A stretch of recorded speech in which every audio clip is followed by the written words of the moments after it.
Hello मुलांनो, कसे आहात? मी तुमची लक्ष्मी आजी. तर आज आपण पूर्णांकयुक्त अपूर्णांकाची बेरीज करून पूर्णांकयुक्त अपूर्णांकात उत्तर लिहिणार आहोत. तर त्यासाठी अगोदर काय करायला पाहिजे, तर आपण यांना अंशाधिक अपूर्णांकात रूपांतर करायचं. त्याच्यासाठी काय करायला पाहिजे, असा तिरकस छेद आणि हा पूर्णांक उत्तर आहे ते यांचा असा तिरकस गुणाकार करून आलेल्या उत्तरात हे वरचे मिळवायचे, बेरीज करायची. चला मग स्टेप वाढूया नको, फटाफट आपण करूया डायरेक्ट.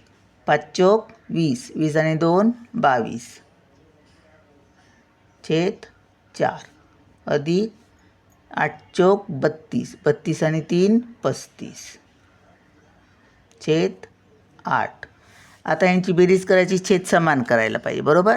4 दुने 8 म्हणजे 2ने याला गुणलं तर 8 छेद येणार आहे ना. मग आता डायरेक्ट करूया, 2ने गुणूया. याला गुणलं, छेदाला गुणलं तर अंशाला पण गुणायला पाहिजे, बरोबर ना.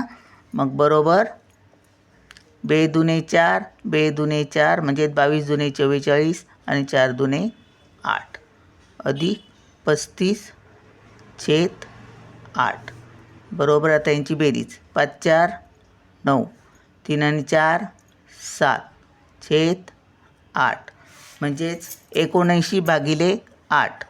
8ने भागा, 8 9 72, 72 आणि 7 79 छेदात 8. हे आपलं गणित सोडवून झालं.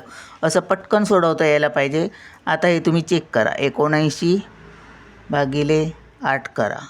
8 8 9 72 बघा, वजा करा, 9तून 2 गेले, 7 राहिले.